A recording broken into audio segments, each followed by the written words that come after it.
Salve Maria a todos, continuando a leitura, Manuscrito do Purgatório. E a alma que dá a essa entrevista continua relatando a respeito do purgatório. As almas do purgatório não têm conhecimento do futuro, a não ser que Deus lhes queira dar isso. Algumas almas o possuem, umas mais, outras menos. Mas o que adianta saber o futuro para nós, a menos que se trate da glória de Deus e do bem de algumas almas? Não se admiram se o demônio e seus satélites têm algumas vezes conhecimento de coisas que se realizam no futuro.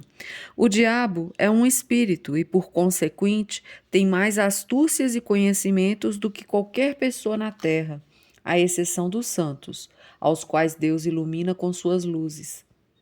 Ele, o diabo, procura rondar por toda parte, procurando o mal. Ele vê o que se passa no mundo e, segundo a sua sagacidade, pode prever coisas que se vão realizar. Eis a única explicação. Desgraçados são aqueles que se entregam ao demônio e o consultam. É um pecado que desagrada a Deus, e muito. Não está aí uma condenação do espírito que muitas vezes é uma consulta ao diabo? As almas podem alguma vez se enganarem? Sim, mas não quanto às coisas que existem, só quanto ao futuro. Pode acontecer, por exemplo, que Deus, na sua justiça, queira castigar um reino, uma província, uma pessoa. É uma intenção que ele manifestou. Todavia, se alguma pessoa deste reino, desta província, pela oração ou por muitos outros meios, desarma a divina justiça, Deus fará a graça, concederá a graça ou diminuirá o castigo, segundo as previsões da sua infinita sabedoria. Muitas vezes, permite que os grandes acontecimentos sejam preditos antes, ou os dá a conhecer a algumas almas, a fim de que elas previnam e se afastem do castigo. A misericórdia de Deus é tão grande que ele não castiga senão em caso extremo. Assim, para aquela pessoa de que ele falaste, de que me falaste aquele dia. Assim, para aquela pessoa de que me falaste para aquele dia.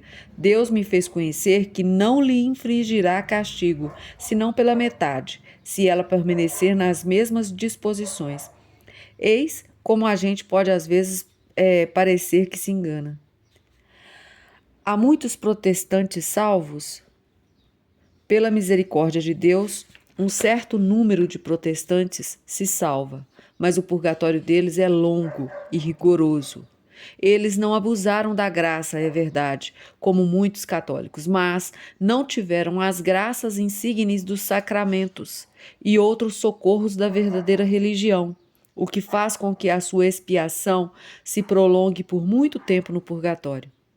Eu falo mais baixo do que de costume, porque há 8 dias vós falais muito baixo com Deus na recitação dos salmos. Quando rezardes mais alto, eu falarei também mais alto.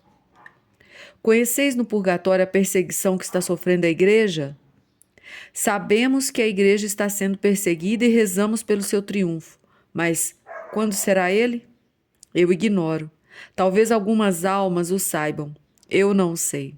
No purgatório, as almas não ficam só ocupadas com seus sofrimentos, elas rezam pelos grandes interesses de Deus, pelas pessoas que abreviam seus sofrimentos, louvam, agradecem a Nosso Senhor as misericórdias infinitas para com elas, porque o limite do purgatório e do inferno para muitas almas foi bem extremo, e por um pouco não se condenaram.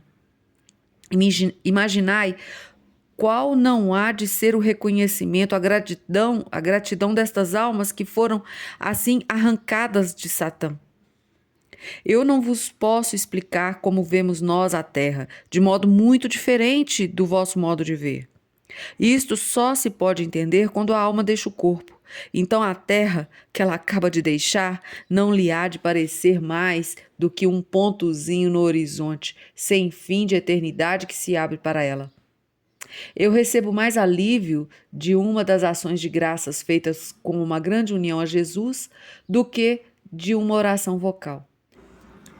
O que Deus mais ouve? tudo que é feito com o espírito interior. Quanto mais íntima é a união de uma alma com Deus, mais esta alma é ouvida. Uma alma intimamente unida a Jesus é dona do seu coração divino. Deveis procurar sempre esta união que Jesus espera há muito tempo de vós. Se quereis agradá-lo, eis o único meio: aproximar-vos sempre mais do seu coração, por uma grande atenção aos menores desejos de sua vontade divina. É preciso que ele vos vire e revire, como bem queira, sem nunca encontrar resistência da vossa parte. Então haveis de ver e compreender sua bondade. Procurai trabalhar atentamente só por Deus. Não procureis outro para testemunha de vossas ações. 8 de dezembro, 2 horas da tarde, Imaculada Conceição. Ai, quantas vidas parecem cheias de boas obras e, no entanto, na hora da morte estão vazias. Se soubesses quão poucas são as pessoas que agem só por Deus e que praticam seus atos só por Deus. Na hora da morte, então, ai, quando a gente não está mais cego, quanto arrependimento. Ai, se refletissem algumas vezes no que é a eternidade, que esta vida compara com este dia sem noite para os eleitos e esta noite que não há de ter fim dos condenados. Ama-se tanta coisa na terra, apegam-se a tudo neste mundo, exceto àquele que unicamente deveria merecer nossa afeição e ao qual recusamos nosso amor. Jesus nos tabernáculos espera os corações que o amam e não os encontra. No purgatório se ama?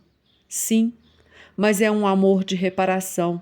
E se nós tivéssemos amado a Deus como deveríamos na terra, não seríamos tão numerosos e não haveria tantas almas no lugar da expiação. No céu, Jesus é bem amado? No céu se ama muito a Deus, lá Deus é desagravado, mas não como na terra. Jesus deseja o amor da terra, na terra onde veio para se aniquilar em cada tabernáculo, a fim de que fosse mais fácil chegarem-se a ele. E, no entanto, não fazem isso, não o procuram, não o amam. Eu vos disse que há almas que fazem o seu purgatório ao pé dos altares. Elas ficam ali pelas faltas que cometeram nas igrejas. Estas faltas que foram diretamente a Jesus presente nos tabernáculos são punidas com muita severidade no purgatório. As almas que ficam diante do tabernáculo em adoração, lá estão em recompensa da devoção do santo lugar. Da devoção ao santo lugar. Elas sofrem menos do que se estivessem no purgatório mesmo. E Jesus, que elas contemplam com os olhos da alma e da fé ao mesmo tempo, lhes alivia com a sua presença real do que padecem elas. E deixaremos a continuação para a próxima leitura. A todos que até aqui ouviram com paciência e caridade o nosso agradecimento. Salve Maria.